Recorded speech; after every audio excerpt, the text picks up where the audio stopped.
దేవునికి స్తోత్రం. మీ అందరికీ ప్రభు పేరిట వందనాలు తెలియజేస్తూ ఉన్నాను.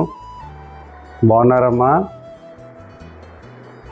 దేవుని యొక్క మహాకృపను బట్టి మరి మరొకసారి నేను మీతో మాట్లాడడానికి దేవుడు చూపిన కృప కొరకు ప్రభుని స్తుతిస్తున్నాను. మరి చిన్నయ్య గారు ప్రతిరోజు కూడా వాక్యాన్ని అందిస్తూ ఉన్నారు. మరి ఆ మాటల వల్ల మీరందరూ కూడా బలపరచబడాలని నేను కోరుకుంటూ ఉన్నాను. దేవునికి స్తోత్రం. ఇలాగా ప్రతి దినము కూడా దేవుడిస్తున్నటువంటి వాగ్దానాలు, దేవుని యొక్క మాటల వల్ల మీరు ఎక్కడున్నా సరే మరి బిడ్డలారా బలపరచబడాలని నేను కోరుకుంటూ ఉన్నాను. దేవుడు మిమ్మలను మీ కుటుంబాలను ఇలాగా దేవుడు దీవించి అభివృద్ధిలోనికి, ఆశీర్వాదాలలోనికి, శరీర సంబంధమైనటువంటి ఆరోగ్యాలు కూడా దేవుడు మీకు ఇచ్చి నడిపించాలని, దేవుళ్ళు మీరు అందరూ ఎదగాలని మేము కోరుకుంటున్నాం. అనుదినం మీ కొరకు ప్రార్థన చేస్తూ ఉన్నాం. మరి ఈరోజు దేవుడు ఇచ్చినటువంటి వాగ్దానాన్ని మనం ఒకసారి చదువుకుందాం.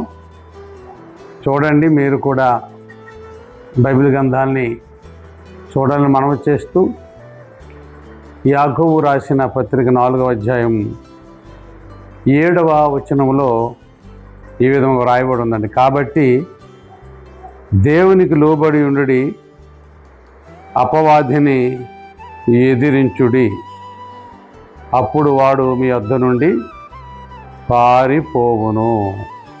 దేవునికి మహిమ కలుగును గాక. చక్కని వాగ్దానం ప్రియమైన బిడ్డలారా దేవుడు మనకిచ్చారు. దేవునికి లోబడాలి ఎందుకు అని మనం ఒకసారి ఆలోచిస్తే, ఈనాడు అపవాది శక్తులు చాలా రకాలుగా అనేక మందిని బలహీనపరుస్తున్నాయి, వేధిస్తున్నాయి, రకరకాల శోధనలోనికి నడిపిస్తున్నాయి. శోధిస్తూనే ఉన్నాడు వాడు. మన దేవుడు గొప్పవాడు, యోధా గోత్రపు సింహమై ఉన్న దేవుడు మన దేవుడు. కానీ వీడు గర్జించు సింహము. కాబట్టి వాడు మనల్ని బలహీనత పెట్టి ఇరుకులు ఇబ్బందులు పెట్టేవాడు.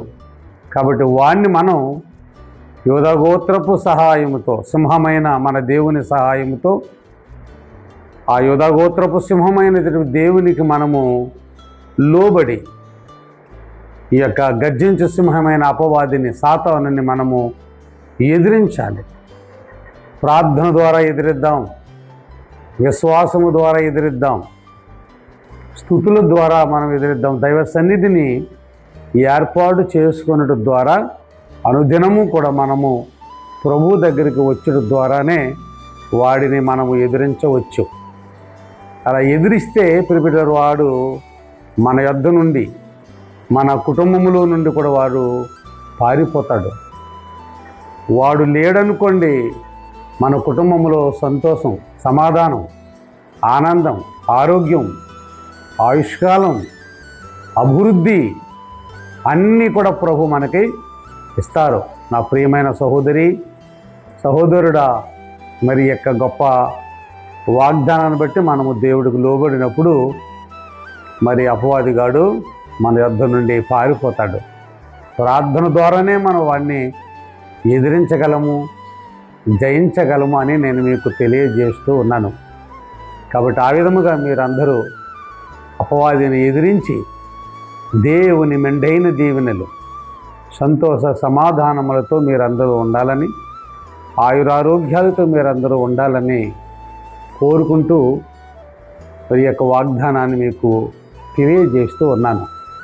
అటువంటి కృప పరిశుద్ధాత్మ దేవుడు మనందరకు అనుగ్రహించును గాక. ఆమేన్. ప్రార్థన చేసుకుందాం.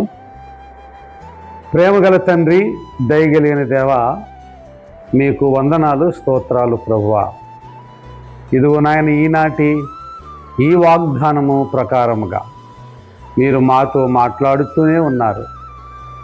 దేవునికి లోబడి ఉండుడి, అపవాదిని ఎదురించుడి, అప్పుడు వాడు మీ వద్ద నుండి పారిపోతాడు అవును ప్రభువా. అలాగే నా ప్రియమైనటువంటి శ్రోతలందరూ కూడా, అనుదినము ఈ వాక్యమును వింటూ ఉన్నటువంటి బిడ్డలందరూ కూడా ఎక్కడున్నా సరే, దేవా నీకు లోబడేటట్లుగా, అపవాదిని ఎదిరించేటట్లుగా నా బిడ్డలకు సహాయం చేయండి, అవకాశమును అనుగ్రహించండి నాయన. వారి కుటుంబాలను దీవించండి, వారి బలహీనతల నుండి తొలగించండి. అపవాది యొక్క తంత్రాలు, మంత్రాలన్నింటినీ కూడా యేసు నామములో బయటికి పొమ్మని ఆజ్ఞాపిస్తూ ఉన్నాను ప్రభువా. మీరే గొప్ప విడుదలిచ్చి బలపరిచి నడిపించి మహిమ ఘనత ప్రభావాలు పొందుకుంటారని యేసు క్రీస్తు పరిశుద్ధ నామములో ప్రార్థించి వేడుకుంటున్నాము పరమ తండ్రి. ఆమెన్. ప్రియమైన దేవుని పిల్లలారా, మరి ఈ విధంగా మీరు అనుదినము ప్రార్థన చేసి దేవుని యొక్క ఆశీర్వాదాలు పొందుకోవాలని మనవి చేస్తూ మీ అందరికీ మరొకసారి హృదయపూర్వకమైన వందనాలు తెలియజేస్తూ ఉన్నాను. God bless you.